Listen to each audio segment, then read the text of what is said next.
né, aquela vida que não está submetida a essa lógica de emergência.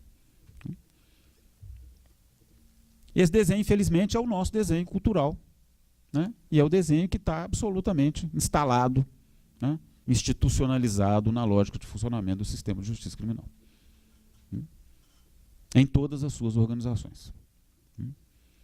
Em Minas Gerais é o estado, por exemplo, onde existem mais presos provisórios do Brasil.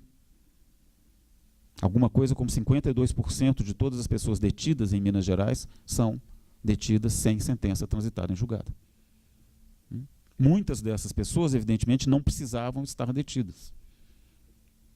Não há uma discussão substantiva a respeito disso, porque isso não é objeto, né, de discussão e necessariamente não será objeto de política pública. Então, um Estado que funciona desse jeito, a partir desses pressupostos, é um Estado para o qual será muito difícil garantir direitos para a massa da população, especialmente para a população que é reconhecida através desses estereótipos, né? Então, nesse sentido, a gente, infelizmente, vem desvinculando historicamente a ideia de segurança pública, tanto da ideia de público, como da ideia de segurança. Segurança pública é vigilância objetiva de uma parcela da sociedade. E não a produção de bem-estar e de qualidade de vida para todos. Não é isso que a segurança pública faz no Brasil.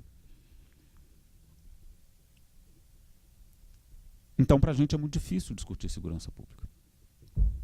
É muito difícil formar pessoas para discutir segurança pública.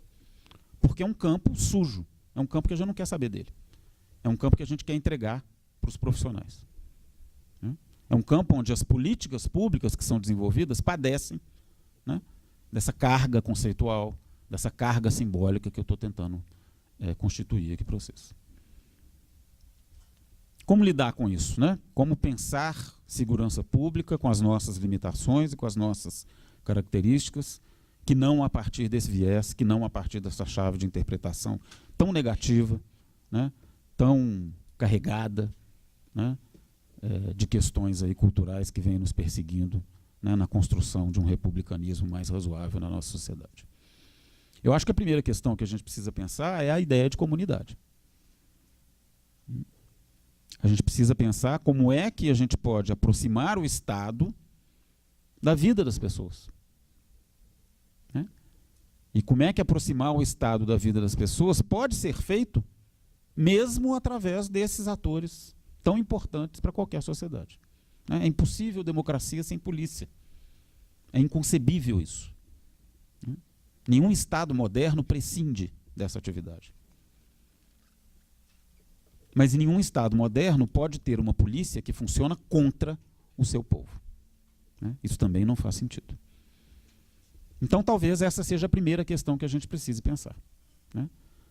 Quais são os elementos que podemos, nós todos, constituir como elementos norteadores da construção valorativa, da construção simbólica, né, da prática dos atores da justiça criminal?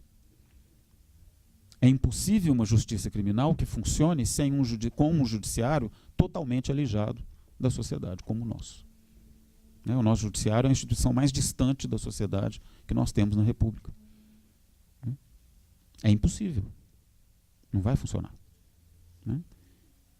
Então, talvez a gente possa pensar a resolução desses problemas a partir das dinâmicas sociais, dos problemas que nós vivemos no nosso cotidiano. São esses, ou deveriam ser estes problemas, as questões que nós enfrentamos na nossa vida cotidiana, que deveriam ser os critérios de formação e de atuação das organizações do sistema de justiça criminal. Nós precisamos tirar a lógica do crime do funcionamento desse sistema e colocar esse sistema na lógica da dinâmica social.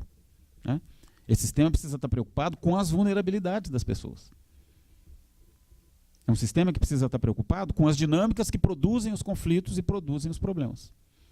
É um sistema, então, que tem que enxergar essas dinâmicas. Tem que se basear nelas para poder funcionar. E não no crime, ou na ideia de crime. A gente precisa fugir dessa lógica de emergência. Eu acho que a primeira coisa para poder produzir isso é construir consensos. São construir diálogos a respeito do que a gente entende que segurança pública deva ser, que valores devem nortear o funcionamento da segurança pública, como é que essas organizações precisam se constituir na sociedade, a partir de quais critérios, né? Como é que esses profissionais devem ser formados. E aí nós, sociedade civil organizada, temos um papel substantivo, né? É o papel de cobrar isso, é o papel de construir isso junto com o Estado, né? É o papel de oferecer o espírito crítico para que o Estado possa se armar de valores, de boas intenções e de estratégias eficazes no sentido de promover essas mudanças, né? Evidentemente, a legislação que está colocada é uma legislação muito perversa para isso, né? É uma legislação muito antiga. É uma legislação que não nos ajuda, especialmente aquela que define o funcionamento da justiça criminal. Mas é só a partir da mobilização das pessoas que a gente tem condição de construir mudanças. Então, minha mensagem era mais ou menos essa. Muito obrigado. Você acompanhou a palestra do pesquisador da Fundação João Pinheiro e doutor em Sociologia, Eduardo Battistucci. Ele fez críticas ao sistema de justiça criminal no Brasil, que se preocupa apenas em combater o crime e não em compreender as razões dele. No próximo bloco, a palestra é do professor de Direito José Luiz Quadros de Magalhães.